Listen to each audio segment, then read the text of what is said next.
Let's talk about one of the ways that you can get perfect edges on your projects. That's coming up. Hello everyone, my name is Daniel Reese. This is Weaver Leather Supply. Today, we're gonna be talking about one of the ways that you can get perfect edges on your projects. Now, I said one of the ways. That's because there are literally dozens of ways that you can do this. And just like most things in life, most people out there have their way of doing it because it works for them. None of those are necessarily wrong. I'm just showing you what's been working for me for years.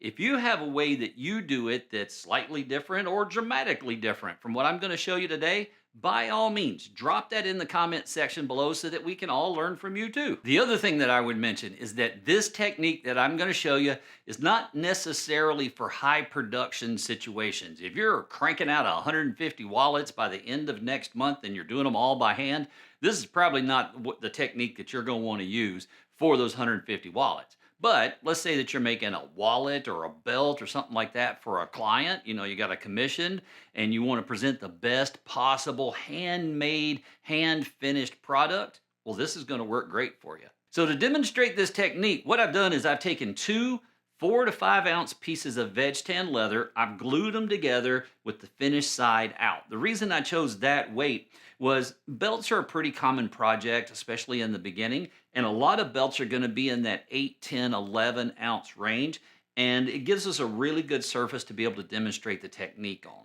So the first thing that we're going to need to do is, well, essentially get a nice flat surface to work with. I'm going to start out by sanding the edges with a medium grit sandpaper. The exact grit isn't important, but it should make your edges smoother, not fuzzy.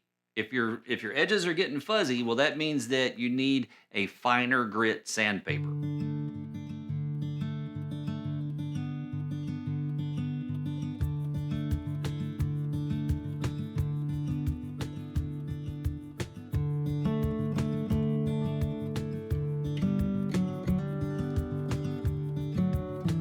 So what we want to do is we want to work the sandpaper across the edge of the project until we've created a nice flat surface. Now, the technique that I'm showing you here where I'm moving the project back and forth across the sandpaper, that's going to work great if you've got a small, more rigid project. But if we're working with something that's really long and flexible like a belt, well, it's going to work a little better if you hold the project in your hand and move the sandpaper back and forth instead of the other way around. Once we've got a nice flat edge on our project, now it's time to bevel the edges so we'll round them off and they'll feel better in the hand. But before we do that, we need to sharpen our bevel. And you don't have to do this every single time that you use it, but every other time or so, you probably want to be sharpening your bevel. The strop board kit from Weaver makes it super easy. Essentially, what we're going to do is we're going to sprinkle a little bit of grit on one side, always the same side, and then we're going to use our rouge on the other side. We're going to run our bevel across the grit side first, just drop it a couple of times. Then we're going to shift over to the rouge, do the same thing, and you're good to go.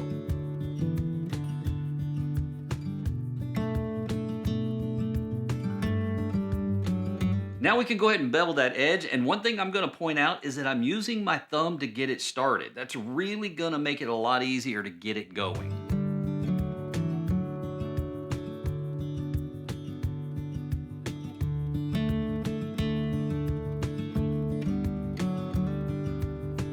With that done, we can go ahead and start creating that finish that we're looking for on the edge of the project. And to do that, I'm going to start by lightly waxing the edge.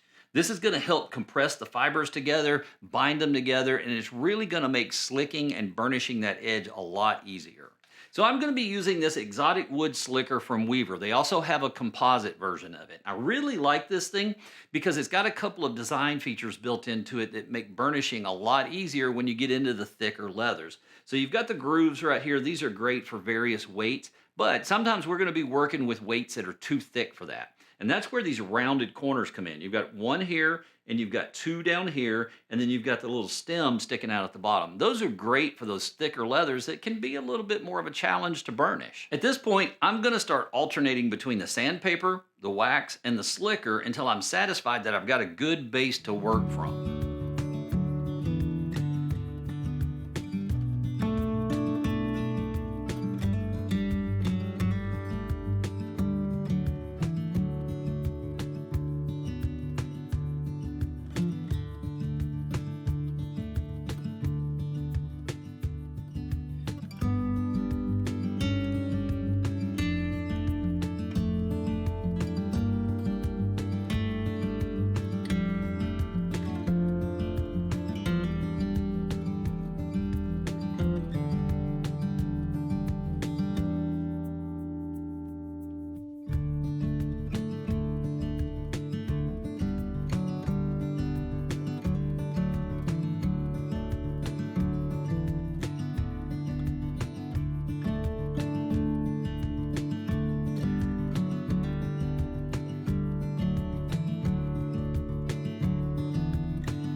So one quick note, most of the time when you're working on a project, your edges are going to be the same color as your project. Now, I didn't do that in this one because I was worried that it might make it a little bit hard to see.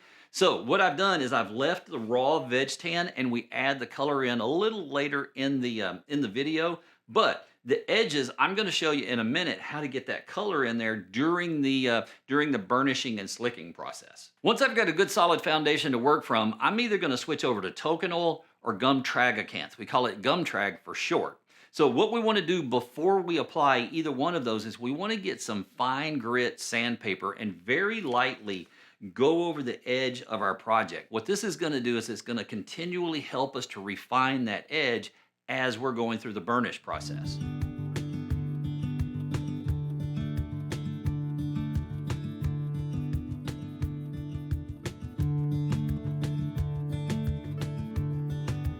Now, one thing you might notice is that my dauber looks a little wonky. That's the word we'll go with. And that's because having a smaller dauber makes it easier to apply the token oil or the gum trag where I want it to go. If you're working with a big puffy dauber, that can be a little bit more of a challenge. So I just took a pair of scissors and trimmed it down, and that's what I'm using to apply it to the edge of the project. Token oil comes in 3 different colors: black, brown, and clear, although I'm not really sure clear is a color. Before we get into the last few steps, do us a favor. If you're finding the video to be helpful, if you're enjoying it, click that thumbs up button. Tells me, tells YouTube, tells Weaver that we're on the right track.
At this point, I'm going to start using a finer grit sandpaper with a really light touch. What this is going to do is it's going to help us refine that edge, but the trade-off is it's also going to remove a little bit of color.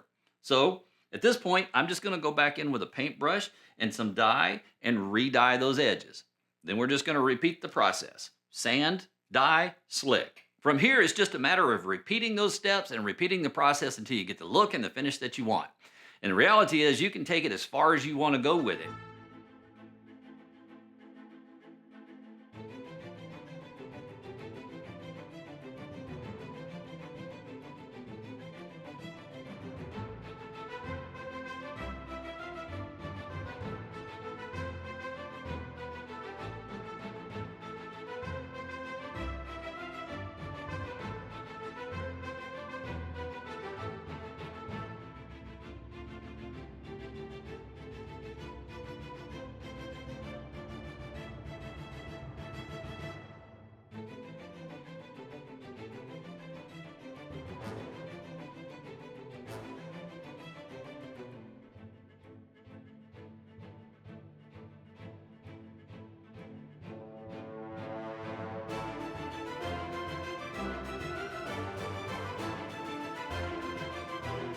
You can see in our project here that you can see a few of the fibers in there. It feels slick as glass, but you can see them if you look with the right light on there.